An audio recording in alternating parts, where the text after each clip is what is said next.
Chapter 8. You Can't Hide Magic.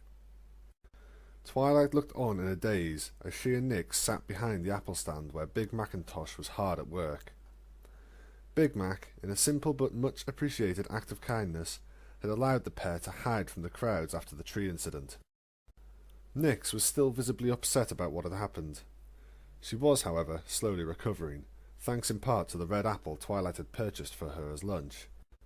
Yet while Nix was recovering, Twilight's state of panic only seemed to be growing. She kept up a calm facade for Nix's sake, but that didn't stop her mind from spinning faster than Rainbow Dash could fly.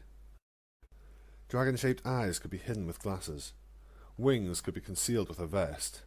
Magic was different.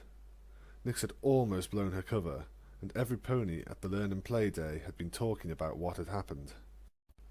Sure, it was a feat of magic Twilight herself was capable of performing, especially with her years of practice and study under Princess Celestia. She had even accomplished a similar feat of magic when she was Nix's age. She had turned her parents into potted plants. At that time, however, it was a manifestation of magic she didn't have full control of. Nix, on the other hoof, had just turned a pony into a tree on purpose, something that should have been impossible for a normal filly. A normal filly had turned a pony into a tree. No. Despite what Twilight told herself and every pony else, Nix wasn't entirely normal. She was an alicorn, but not an alicorn like her old foal sitter, Cadence. No, Cadence was only of partial royal blood, and thus a mortal alicorn. Yes, Cadence's talent for love magic was unique. In terms of sheer power, however, Twilight herself was more magically gifted. But Nix... What if Nix was different? Doubts and fears, both old and new, began to rear their ugly heads in Twilight's mind. Nix had come from the spell meant to resurrect Nightmare Moon, and Nightmare Moon was not a mortal alicorn. She was the jealousy-twisted form of Princess Luna. She was a member of the rare breed of immortal alicorns. Nightmare Moon had the power to move the moon in the sky, an act that had become impossible to even a team of unicorns after Discord's reign over the world. And Nix had been born of a spell meant to resurrect Nightmare Moon. She was likely just a young Nightmare Moon. Had she somehow inherited the gift of immortality? Would she, when she was older, be able to move the sun, the moon, and other heavenly bodies? Would she become as grand and regal as Princess Celestia? The full weight of parenthood came crashing down on Twilight. What was she getting herself into? She was taking care of Nix like a daughter, and she was barely an adult herself. That, and for all she knew, she was raising a filly that could someday be like the princesses. How long would she be able to keep the truth hidden? Dragon-shaped eyes and wings could be disguised, but that kind of magical power... How much longer would it be before Princess Celestia heard of this prodigy in Ponyville? Even if the hiccup with turning Fluttershy into a tree was a one-time thing, what would happen when Nix gets older? Would Nix's magic get more powerful? How big was she going to get? Princess Luna, after all, was only a little bigger than an average pony, but she was still the younger of the royal sisters. She could easily get bigger in time, and that made Twilight think of Princess Celestia. What if Nix grew as tall as her? And what about her mane?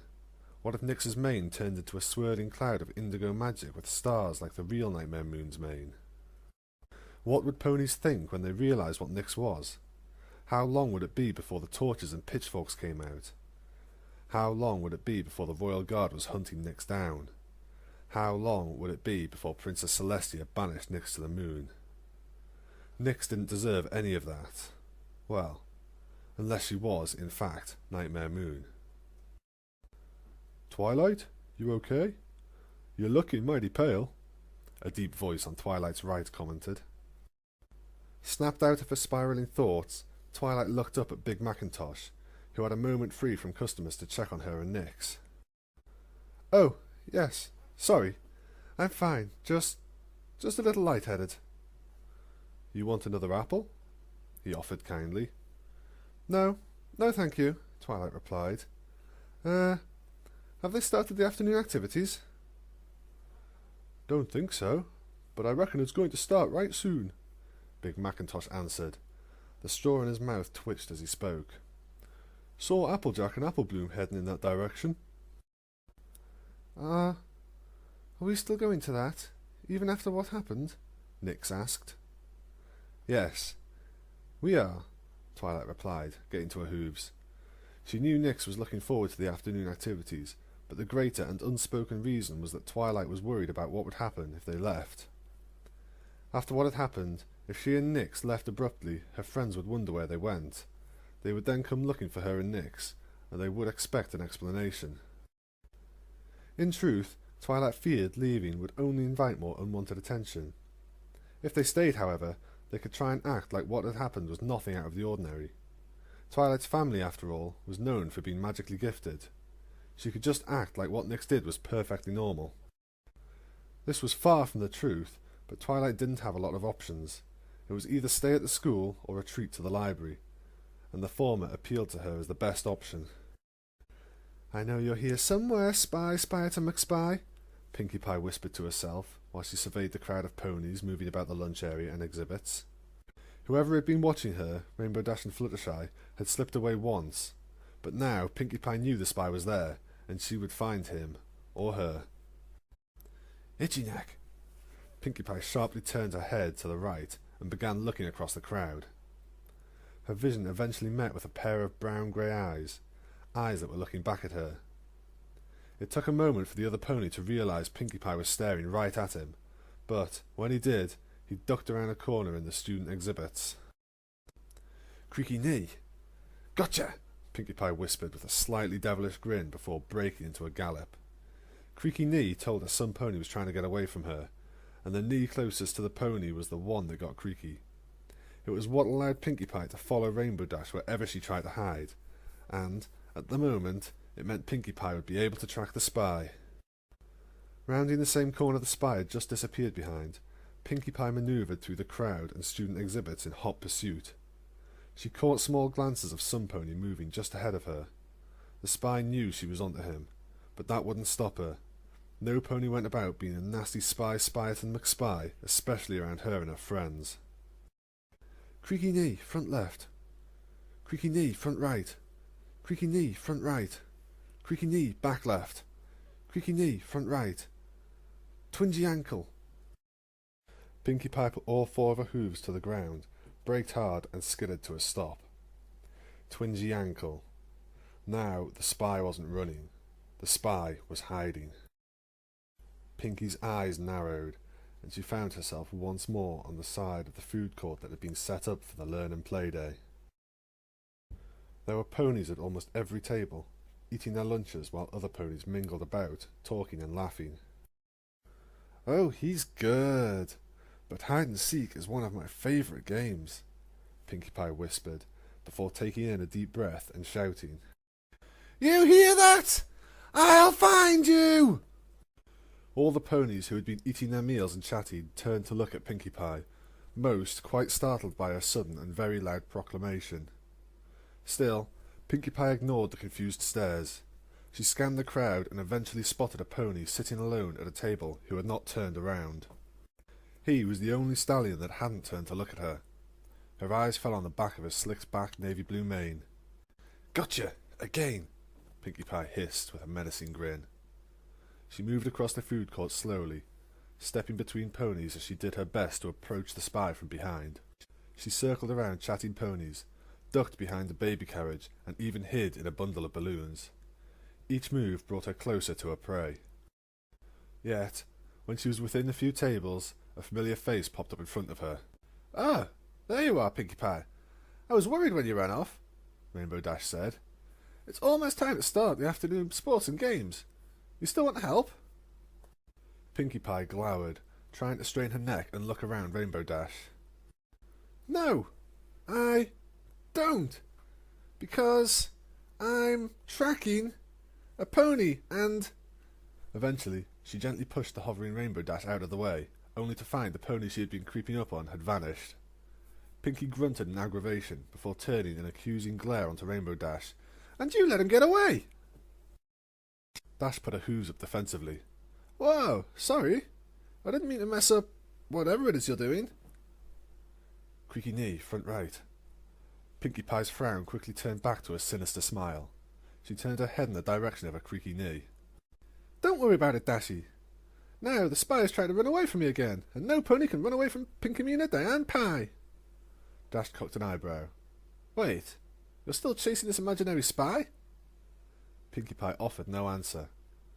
Instead, she broke into a gallop, leaving Rainbow Dash behind as she charged across the food court. She caught sight of a navy blue tail ducking behind the front of the schoolhouse, and she broke into a full sprint to catch up. She leapt around the corner, but saw no sign of the mysterious pony. Creaky knee, front right. Twingy ankle. Pinkie Pie smiled triumphantly as she put a hoof on the schoolhouse's front door. Oh, you silly spy! You thought you could hide in the schoolhouse, but no pony can hide from me! She pushed on the doors, throwing them open with a resounding crash. She then somersaulted once, jumped onto her back hooves, and pulled off a few karate poses as she shouted into the dark. Come out now, Spy Spyerton McSpy! I know you're in here, and you're going to tell me why you're being such a big meanie and spying on me and my friends. Enough of this! A voice snarled from the back of the room. Pinkie Pie turned, her eyes meeting the same brown-grey eyes she had seen among the exhibits. Those eyes closed, then reopened with brilliant turquoise irises.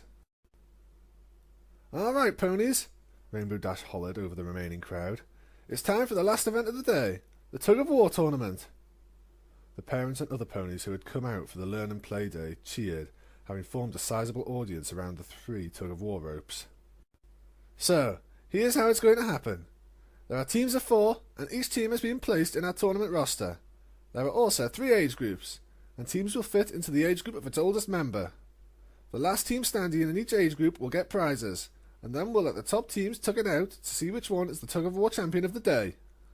Now, teams, report to the rope you were assigned, and let's get tugging. The fillies and colts who had been watching near the front of the audience all cheered and separated themselves into their age groups. At the red rope, for the youngest age group, Rarity stood with a clipboard floating gently in front of her. Cheery Lee was moderating the middle age group, and Applejack was keeping the oldest of the school-age ponies in line. All right, Rarity said in a sing-song manner above the little fillies and colts that had crowded around her.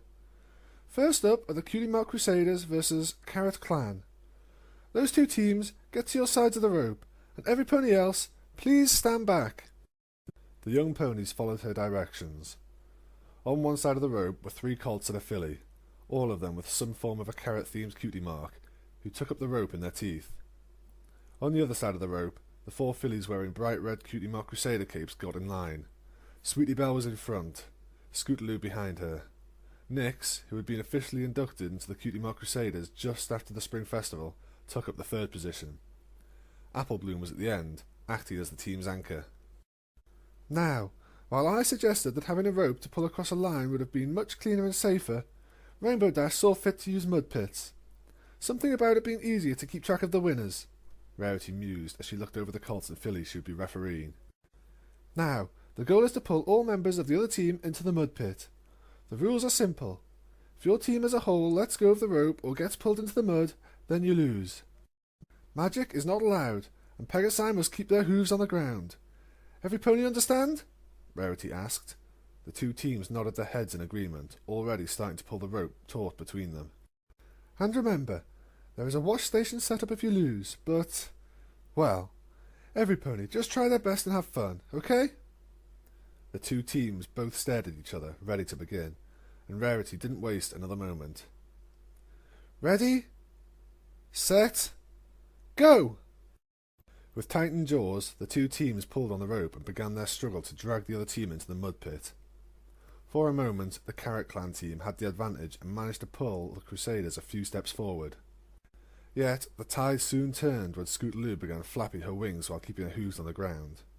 The added force let the Crusaders regain their footing, and soon, with a few hard pulls and 4 splashes from the other team, they had won the first match. Yay! Cutie Mark Crusaders tug-of-war champions! The 4 cheered in unison, before they stepped away from the rope and let the next 2 teams approach. The Cutie Mark Crusaders won 2 more rounds before they reached their age group's final match, and the Crusaders couldn't be happier with whom they were facing. Diamond Tiara and Silver Spoon had gotten 2 of the strongest colts in the age group on their team, and they reached the final match by relying on those 2 colts. Still, the Crusaders weren't about to lose to the fillies who regularly called them blank flanks, and Nick still had a score to settle with Diamond Tiara and Silver Spoon for the Everfree Forest prank. Come on! Applebloom grunted through the rope in her mouth. Pull! We are! Scootaloo grunted back. But our hooves are slipping. Looks like you four are going to be losers and blank flanks, Diamond Tiara heckled with a laugh. She even took her mouth off the rope since the two older colts on her team were doing all of the work. We're not losers! Sweetie Belle shouted. She dug her hooves into the ground and halted her team's slow defeat just before she would have fallen into the waiting mud pit. Everypony! Applebloom said through the rope in her teeth. Pull harder! Ready? Pull! The four Crusaders put their weight into the unified tug and managed to regain some ground, each taking a single step back. Once more, Applebloom called, Ready? Pull! And again, the fillies were able to reclaim a single step, slowly dragging back the older stallions. For the first time in the tournament, Diamond Tiara and Silver Spoon had to do what little they could to help the two colts on their team. It was enough to stop the Crusaders, but not before they had regained the ground they had lost. It was then that the two teams entered into a tense stalemate. Neither team was able to gain an inch.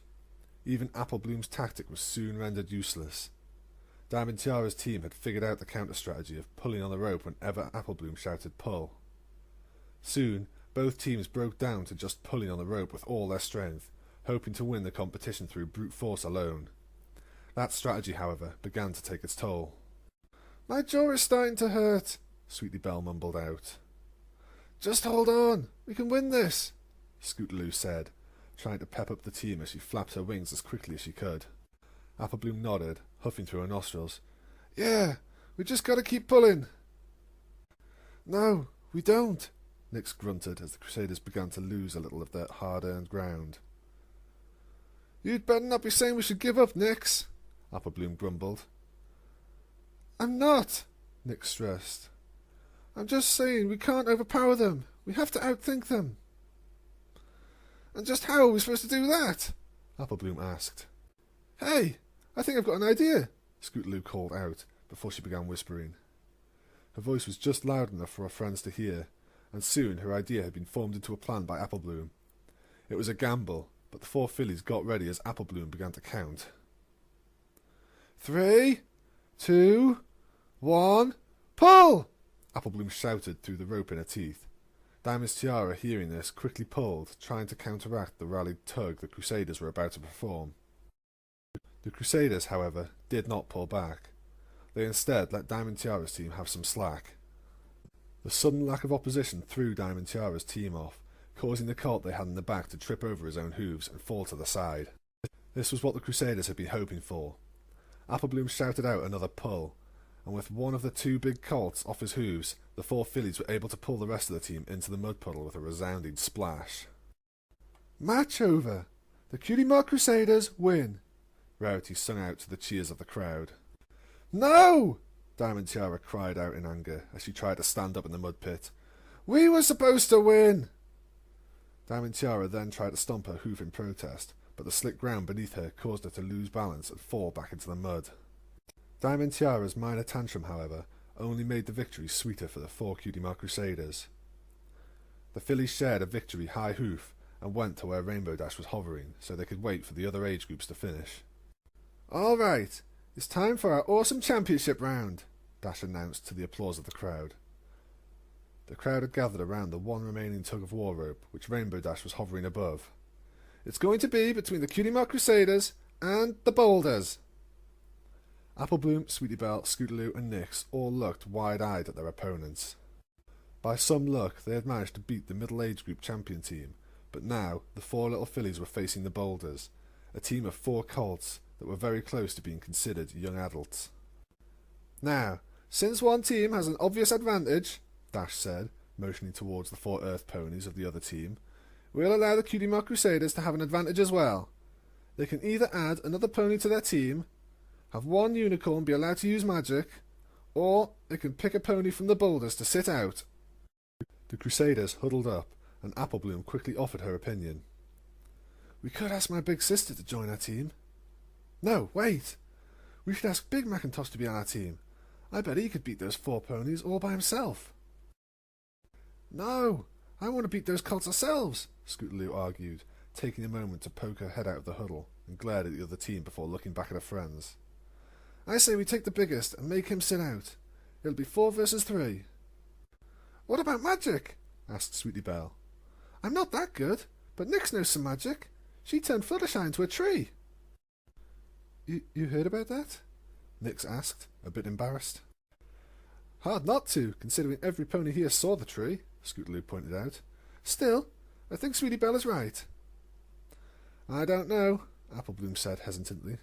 Nyx, do you think you have enough magic? I don't know. Maybe. I guess. Come on, Applebloom.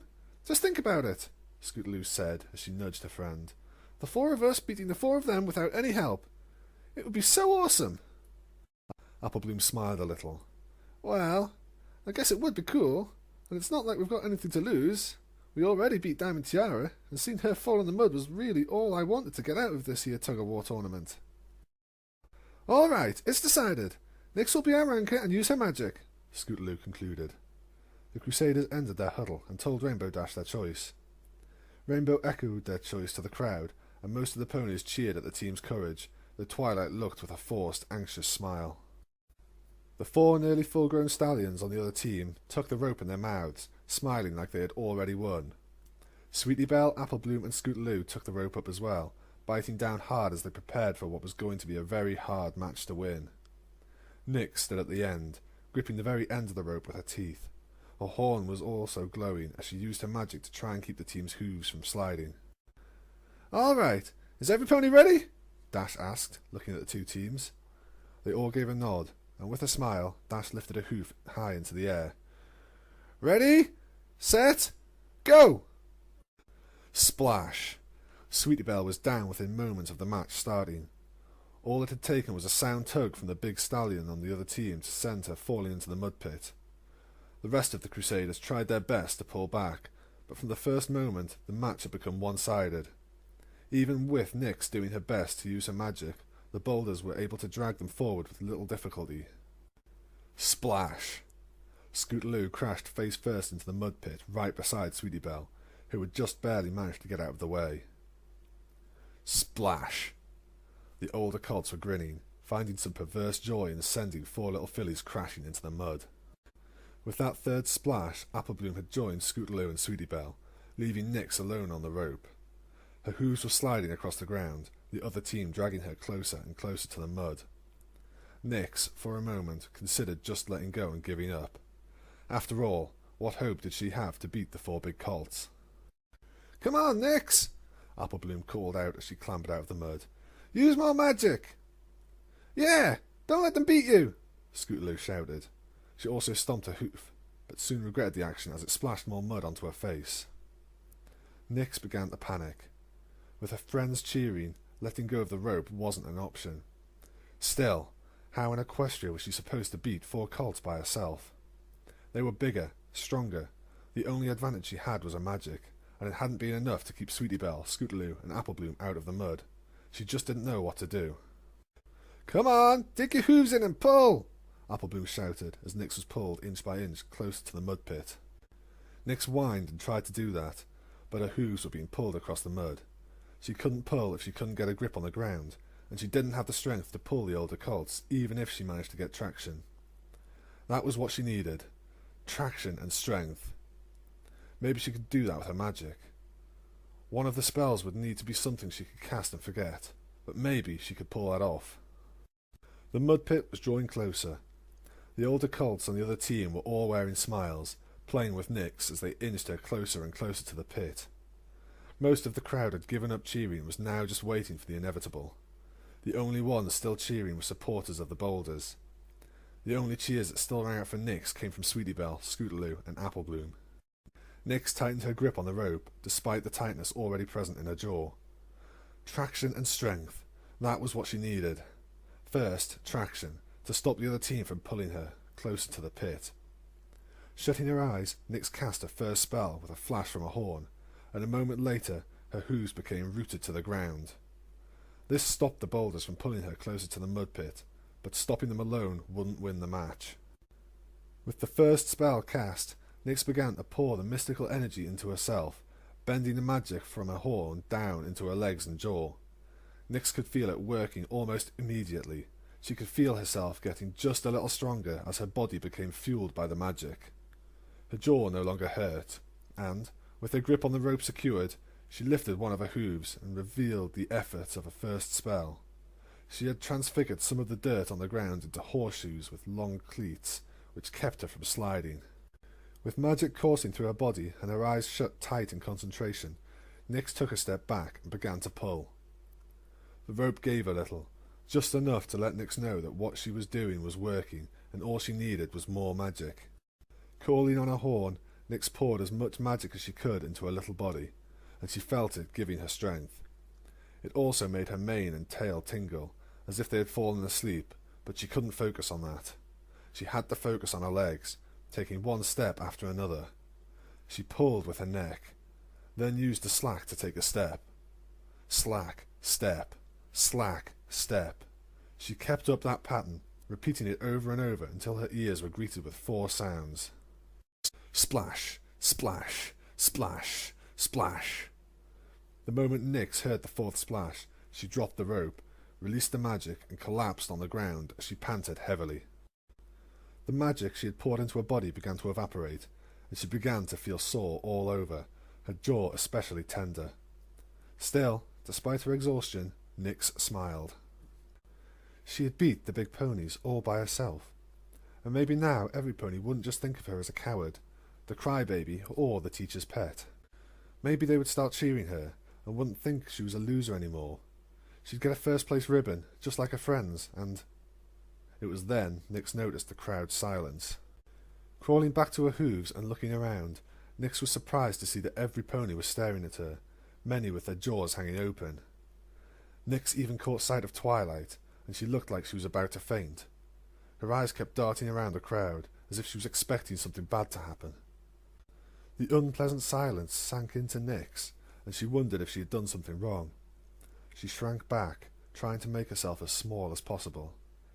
Every pony was staring at her, just staring, and she didn't like it. She looked around desperately, hoping to find some pony, any pony who was actually happy she had won the match. Thankfully, Nyx found 3 such ponies, her friends. While it had taken them a moment to process what she had done, the realization soon hit the other Cutie Mark Crusaders. The 3 other fillies raced forwards towards their friend with wide, excited grins on their faces. Scootaloo, the first to reach Nyx, cheered at the top of her lungs. "That was awesome!" "You did it! You did it!" Sweetie Belle added as she bounced excitedly up and down. The cheers and admiration from the Crusaders snapped the crowd out of their stupor. Some of them applauded and offered sincere cheers, while others just stomped their hooves on the ground to be polite. The rest didn't applaud at all, and instead whispered to each other quietly. Amongst those who applauded was one pony with brown-grey eyes and a blue, slicked-back mane. He applauded with a gentle smile on his lips, while his eyes remained focused on Nyx. "Boy, that was crazy!" Rainbow Dash stated, as she fluttered through the air with a box in her hooves. "I mean, can you believe little Nyx beating that whole team of older colts? I didn't think the crybaby had it in her. What are the chances?" "It really was amazing," Fluttershy replied, as she walked along the ground with a box on her back. The pair was taking some of the leftover prizes and other things into the schoolhouse, as part of the effort to clean up the Learn and Play Day. "I wonder if every pony in Twilight's family is that good at magic." "I wouldn't be surprised," Rainbow Dash replied, as she put her hoof on the door. "I mean, Shining Armour can cast that huge shield spell, and Twilight is like one unicorn army with that magic she can do." She entered the darkened schoolhouse, but before she could get 2 feet in the door, she ran into something. Caught off guard by the sudden collision, Rainbow quickly flew backwards and tried to register what she had run into. Pinkie Pie?" Rainbow Dash mumbled. She and Fluttershy set the boxes they were carrying down and moved around in front of Pinkie Pie. Pinkie was standing still as a statue on her hind legs in a karate pose, and her eyes were focused on a point on the far side of the room. Is she even breathing?" Dash asked, noticing how very still Pinkie Pie was standing. Fluttershy looked Pinkie over, only for a panicked frown to form on her face. "Oh no! She's being stared!" Rainbow Dash couldn't help but cock an eyebrow as she waved a hoof in front of Pinkie Pie's eyes. "What does that mean?" Fluttershy turned her gaze on Dash and motioned towards her own eyes. "You know, the stare." "Oh, yeah," Rainbow Dash replied. "It's what you do when you want to make some animals do something. Right?" "Well, not exactly, but yeah, sort of," Fluttershy replied as she gingerly poked Pinkie Pie's hoof. "Anyway, sometimes when I use the stare, I can make the pony or animal I'm staring at just freeze up." "Wait, so you did this to Pinkie Pie?" "Oh no, it wasn't me," Fluttershy quickly clarified. "I haven't done this to any pony in years.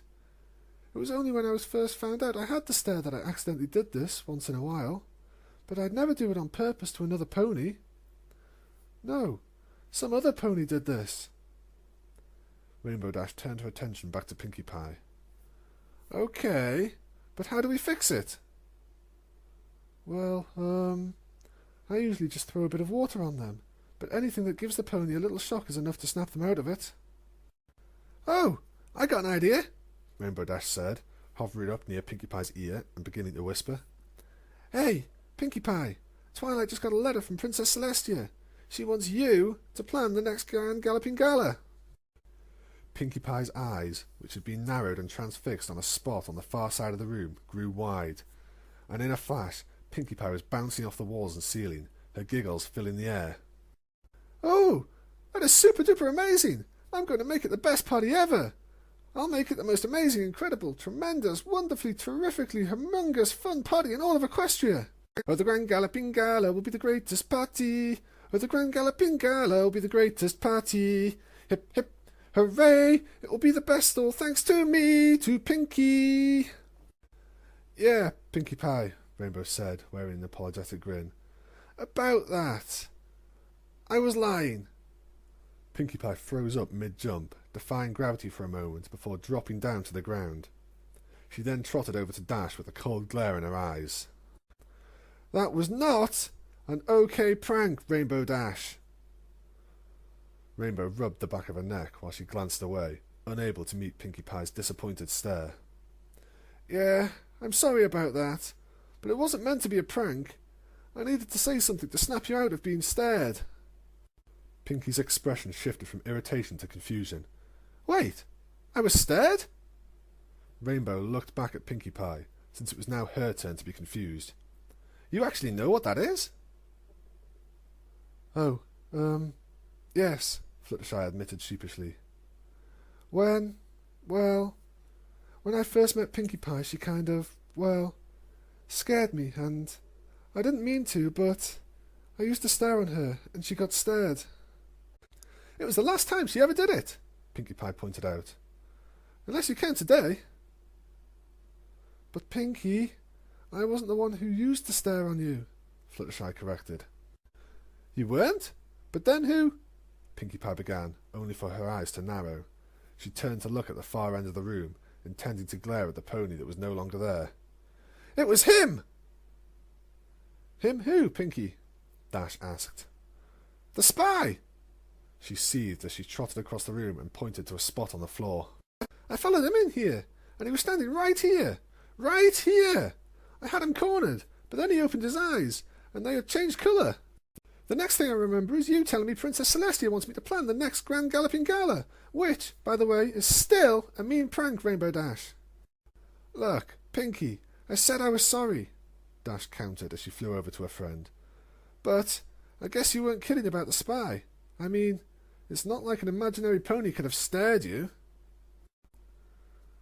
"But why would any pony be spying on us?" Fluttershy asked as she made her way across the room, walking between the desks. "I don't know, but I'm going to find out," Pinkie Pie assured firmly, only for a normal, happy, bubbly attitude to return a moment later as she bounced towards the schoolhouse door. "Well, after all the fun afternoon games, I would hate to miss the six-legged race and watching the tug-of-war. Oh, and I just have to play pin the tail on the pony." Pinkie Pie, you did miss all that." Pinkie Pie froze up halfway through the schoolhouse door before she spun around on her hooves to look at the two Pegasi. What? Yeah, you've been in here all afternoon, Rainbow Dash informed her friend. We're actually cleaning up right now. Oh, now I'm going to find that spy, Pinkie Pie declared, her eyes dark with resolve. Not just because he was being a spy to McSpy. No, now it's personal. No pony makes Pinkie Pie Miss pin the tail on the pony.